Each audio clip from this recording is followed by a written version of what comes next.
Welcome to the StarZone. I'm Patty Spagnolo.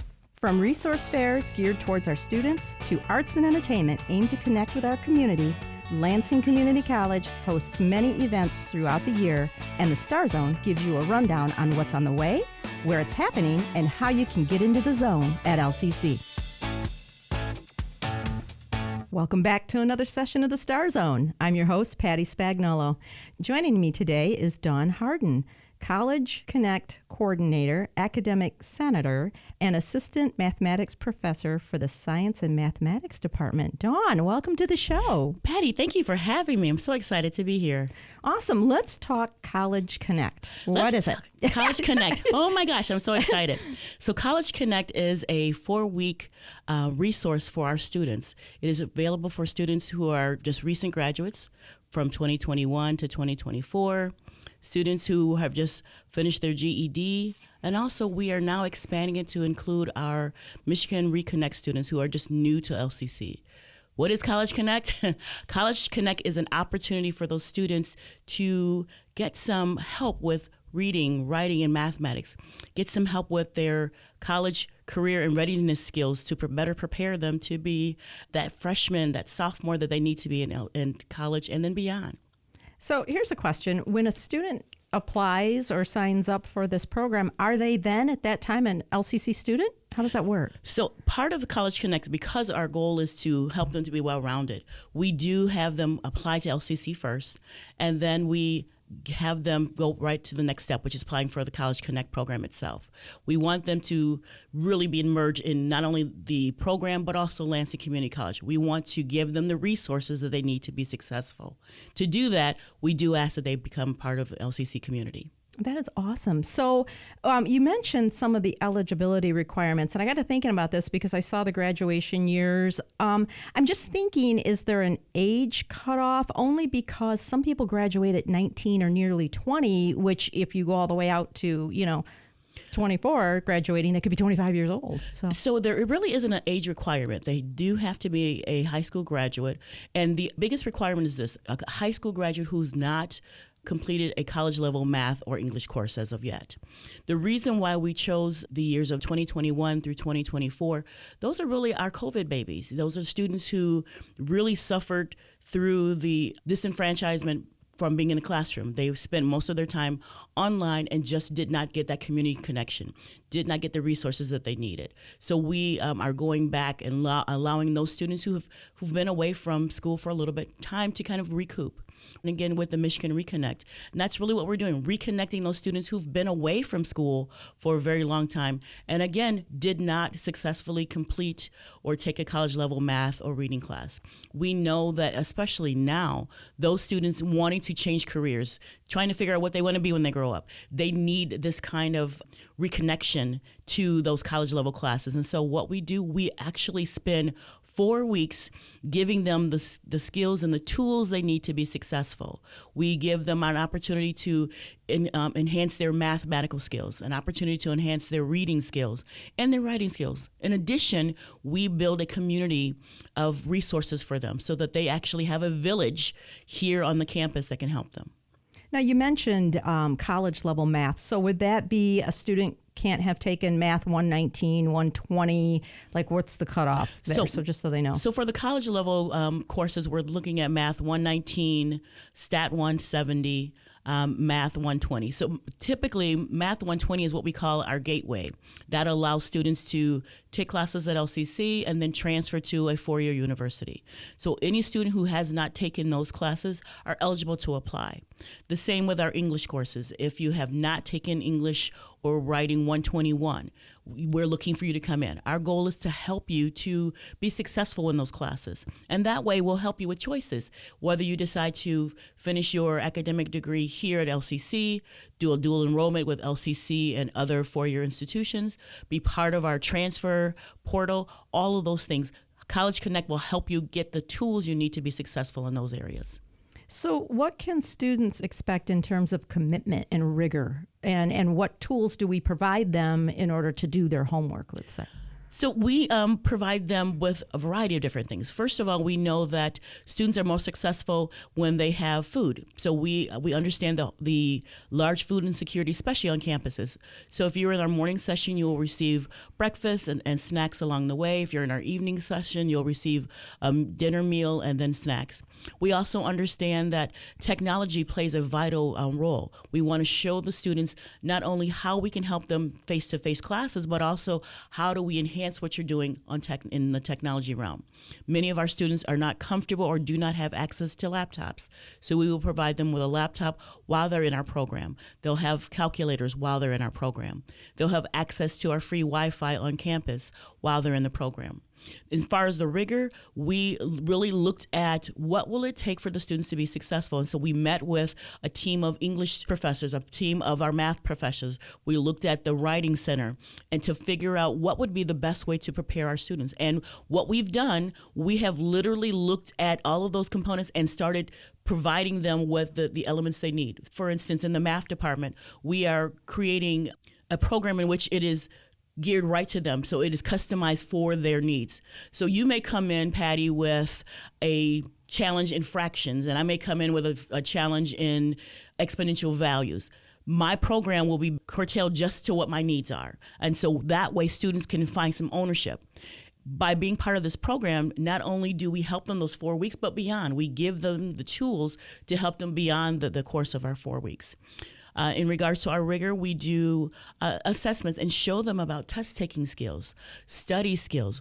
We give them opportunities to collaborate with one another. How do you communicate, being an advocate for your learning? How do you communicate with your professors? We found out that many of our students didn't know how to communicate with their teachers, even in high school. So we help them to be advocates for their learning. We help them to design their classes by mapping, figuring out what is it that you want to do, and then what's the best course of action in order to do that. We give them an opportunity to collaborate with our learning commons, getting tutors before you need a tutor. Oftentimes students wait until the very end and try to rush to get a tutor. We show them how bringing them as part of your village, getting comfortable with them early will help them when they get into their classes.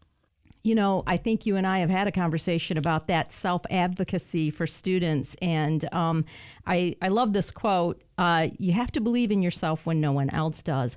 And it makes me think of some stories I've recently read about patients in the healthcare system and how they kind of get tossed around a little bit and don't know how to be that advocate for themselves, and then sometimes at some very dire circumstances. So I always kind of relate it best this way, is that when you need to ask tough questions, you aren't responsible for the reaction on the other end. So the other person's reaction because you're being assertive is not really your responsibility, as long as obviously you're being respectful and whatnot. So part of my hope is, and just knowing you, Dawn, is that it makes students understand, hey, that's okay.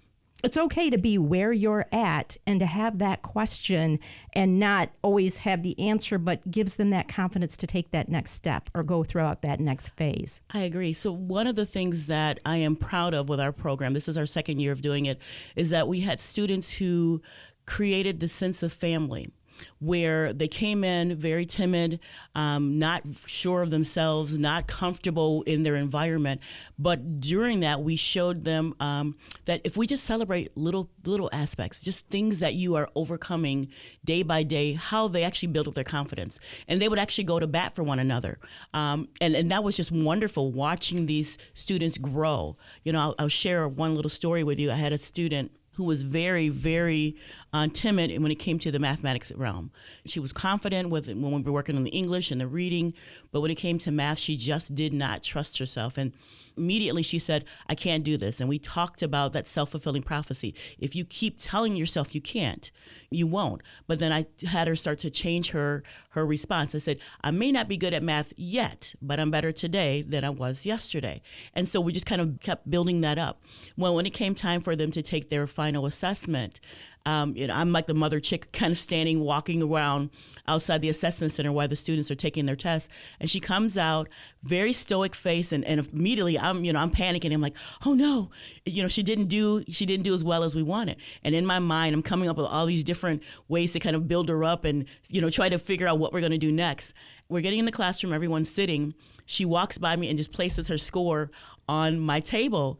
And I happen to look down, and for a minute I forgot I was an instructor. I am like literally jumping up and down and celebrate, and then her face just lit up. The entire class erupted in cheers and clapping and celebrating, and it was that moment the students realized we are a family. I said, yes, we're going to all celebrate together. If we're all challenged, we're going to all be challenged and come up with a way to kind of get over the next hurdle. So College Connect is that. We are connecting you not only to the college, but we're connecting you to one another. That is an awesome concept. And, when you think about it, things are much easier to go through as a group. When I think about like haunted houses, it's always better to go with a couple of friends than by yourself. Yes. So and maybe you mentioned this, but is part of the 4 weeks, does that include career development? Yes. So the first week is really us getting them acclimated with being a college student. So we're going to be doing some career development. We are going to do some college readiness, looking at their leveling. What scores do they need to be successful in the career that they're choosing? What resources are going to benefit them the most? We have students who have special needs or need accommodations. They're not even aware that that's a possibility in the college level. They thought that that's K-12. Once I leave high school, I'm on my own. And so what we do is we introduce them to that resource, that those accommodations that you were afforded in high school, you are still able to utilize those in college. And then we show them how to maximize that. We show them the different opportunities that are available on the college campus. Some of our students are juggling employment. We show them that there's opportunities for employment right on the campus.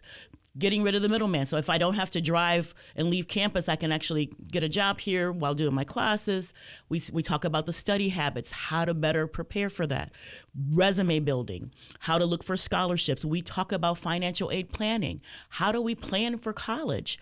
So often students just kind of jump in and then they don't know what they don't know. And so my job is really to kind of help to unfold that. I think about it as kind of an onion. I keep taking off layers until we get to the very bottom. And so what I found out from our first part of our College Connect that we did last year, talking to the students, what they needed. We started out last year with just a 3-week program, and the students were like, we need more. And I said, what would more look like?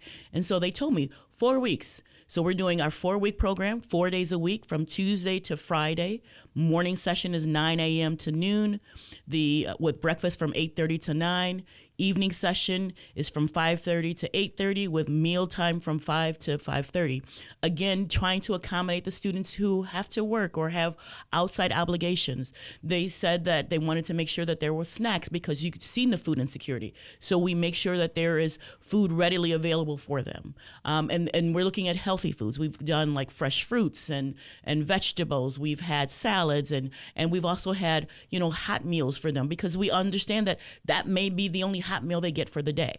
When they talked about the resources that they needed, we literally brought in their advisors to talk to them one-on-one. We brought in our academic success coaches so they can actually get to meet their coaches before they started their fall semester. We brought in the student access so that they can get their accommodations.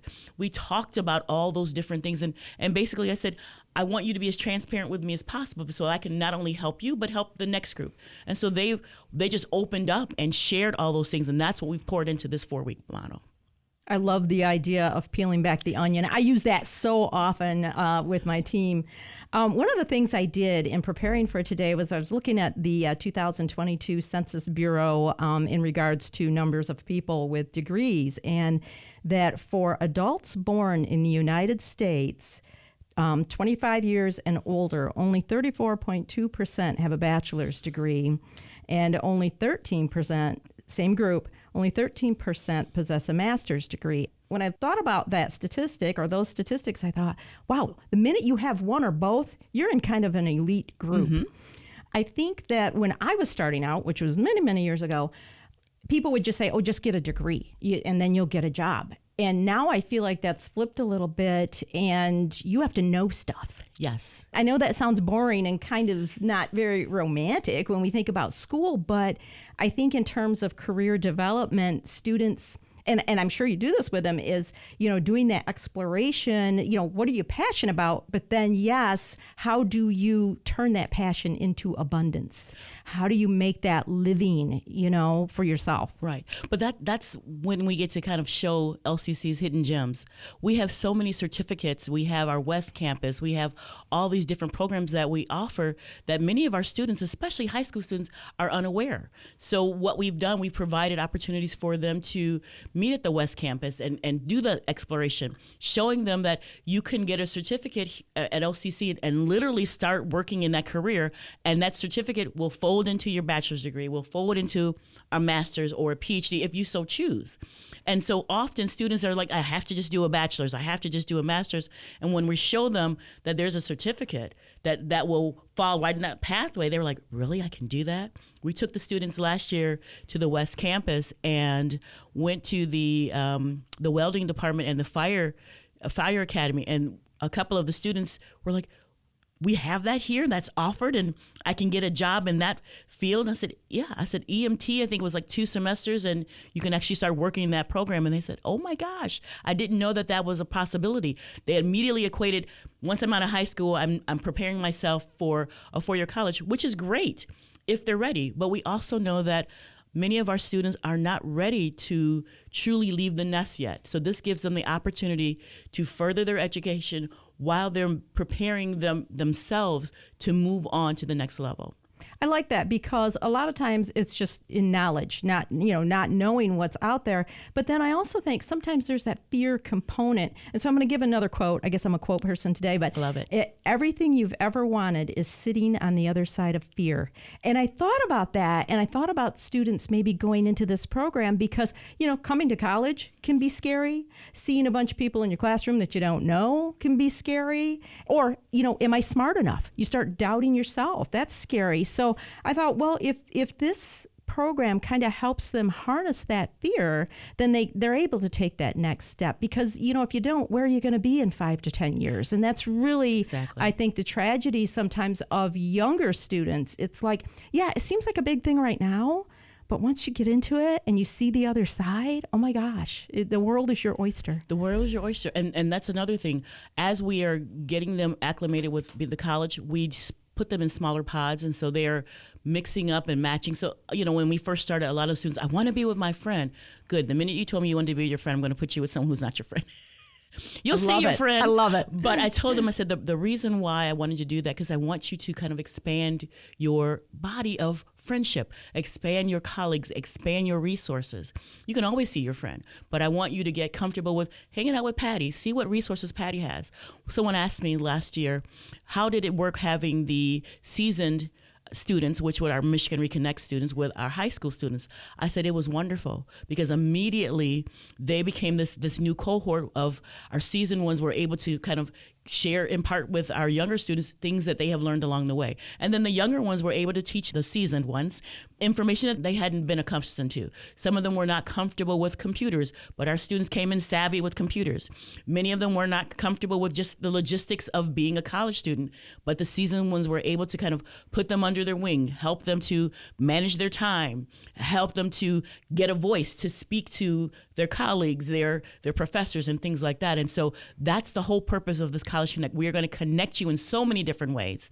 Our thing is the star. LCC has our star as our logo. We want you to be a star. And if you look at the star, all these different points, we are going to shine every point of that star. That is awesome. So you did kind of mention like becoming this community, this group. Do you do things after the program? Is there a picnic, or, do people stay in touch? So people stay in touch. Last year we did a field trip to the Lugnuts game. LCC's board actually supplied us with tickets to the Lugnuts game, and so we got to do something outside of class. We also find it that because we become a family, even though the session may be over, no one leaves. And so we are oftentimes kind of hanging out together, or even during our mealtime. During the mealtime, the instructors are there. I'm usually there, and just kind of getting to know the students. And I remember last year, someone happened to walk by, and I'm having this conversation with a group of like 40, 45 students. And they asked me, how do you know them so well? I said, because it's my job to make the connections. They need to know that we truly care about them. And I do. I truly care about all my students. And so when students were having crises, they felt comfortable coming to share that with me. When there were things where we're going to celebrate, I would send out memos to celebrate. Our program ended last year, August 2nd. Midterm of this year, I still sent out messages just checking on them. How are you doing? What do you need? How can I help? Do we need to get together? Just so they know that this resource is not a one and done. We try to remind them that this family that you're building, the family is always here for you, even when you leave. I seen a student just recently out in the community, and she immediately told the person next to her, that's my instructor, even though she's not taking classes here at LCC. We were together for the summer, but the connection that we made helped her to understand that we are always connected, even if we're not in class together. Right. And who knows, somewhere down the road, she has that connection. So then maybe she will take a class in a couple of semesters. You just never know. Have you seen any of the students that you had from last program on the campus? Oh, I've seen several. Several on campus. I've received emails from them actually promoting the next session. I've had one student in particular, he reached out. He said, my friend who I kept trying to get in the program last year didn't want to do it. We need to know, are you doing the program this year? Because he finally understands the benefits of the program and he wants to be part of it. And so a lot of our students who are waiting to do the application were from word of mouth from our other students. I've had students come up to me and say, if you ever need us to do a testimony or something about the program, you can count me in, because it was so beneficial. And it variety of different ages, whether it was the mother, who was dealing with had a student with special needs at home. We had a trio. We had a mother and two daughters in the program. I've had triplets. I've had twins. And they've all been advocates of the program themselves because they found that it was beneficial for them on different levels. The mother, she thought she could never do it. And when she seen some success, she was just floored. And I said, we're going to celebrate every success, everything. It doesn't matter how big or how small. It is a success. And once she started to kind of redefine what success looked like for herself, she actually was able to kind of embrace that and be excited about, okay, I may not be ready for that class, but I'm definitely better than when I came in. And that's what we try to show the students, that even if at the end of this program, although they get a waiver to help them get into the college level class, but we also know that some of them are not ready for that yet. We ask them, look at where you were and do you see your growth? And that's really what this program is for, to help them grow to the next level. And every student who was in the program said, yes, I do see a growth. And then being a student, the advocate for their learning, they were able to determine, based on my growth, I'm ready for the next class. Based on my growth, I'm not quite ready, but what other strategies, resources can I use until I am ready for the next class?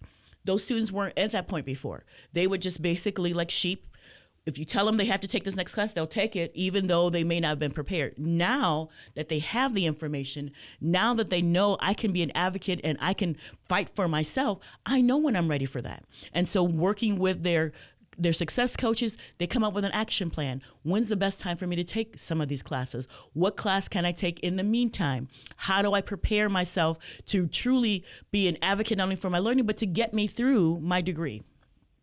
I love that. Becoming assertive. We're not really taught that at a young age. Right. And especially, I'm just going to say, females especially are not taught that. And so, wow, what a good way to build that self-esteem and that confidence to say, hey, I've done this now. I've sat in the classroom. I can go farther. So I love that. I also love the fact that the students become ambassadors. Yes. They're going to tell their friends, like you said, and they're going to tell others and hopefully get more people on board. I just want to back up just real quick, just for clarity. So the AM and PM session, they're two different groups of students. Cohorts, yes. Okay. We are, because we understand the benefits of working with small classrooms, we maximize, we have made our classrooms a maximum of 20 students per cohort. So let's say the morning session, there is going to be a cohort of math and a cohort of English.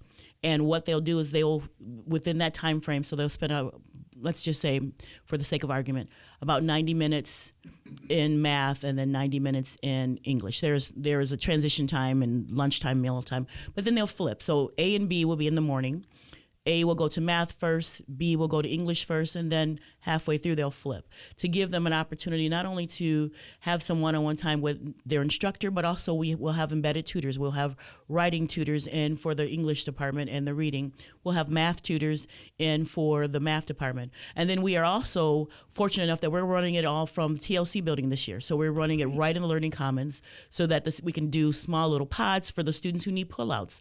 So even though we have these small classes, we know that there's some students who need some one-on-one time. We are taking advantage of the entire space so that they can get that smaller opportunity. The evening is roughly the same thing. So we'll have our C and D cohorts in the evening, again, with the whole purpose of giving them that smaller classroom environment. You know, that was the one thing that I loved about being an LCC student myself. Coming from a huge university where I was a number and not a name, and then coming to LCC and realizing that my instructor knows my name. They're missing me from the seat, getting the students to kind of see that. And then it also helps students to build up their communication skills, because in that smaller environment, even the shyest of students feels a little bit more comfortable to speak out, to share their writing experience, to share a mathematical concept, or to even ask questions on something they're not sure about. When you're in a large classroom, they can easily get lost in the sauce. And so our job is to literally give them the opportunities to build up all those skills, soft skills that they need to be successful. How do we do all these things? How do we think differently? You know, problem solve logistically. How do I go through this? And so we're giving all those opportunities, and that smaller classroom, that smaller environments allow them to do that. Awesome. I'm just so excited. We could talk about this forever, I Come think. hang out with us, Pat. I was going to say, I think I'm going to stop in on some of your sessions. Do you have a website address? Yes. So the students can apply through LCC, so lcc.edu/cc. And we're looking forward to, we're taking applications until June 14th. Awesome. Great. Well, any other closing thoughts, Dawn? I just want to remind all the students, this is your opportunity to reconnect and connect with LCC. Don't be afraid to step out of your comfort zone. We are here to love on you. We are here to be a community of care. We are here to help you to the next level. Hoping to see you in July. Well, Dawn, I want to thank you so much for all the work that you do with our students. I can clearly see it's a passion for you. And I want to thank you for being my guest today on the StarZone. Thank you, Patty, for having me. This is Patty Spagnolo, wishing you well, everyone. Thanks for joining us here on the StarZone. For more information on this episode, visit lccconnect.org. You can also find a complete list of Lansing Community College events by visiting lcc.edu/calendar. Until next time, thanks for getting into the zone.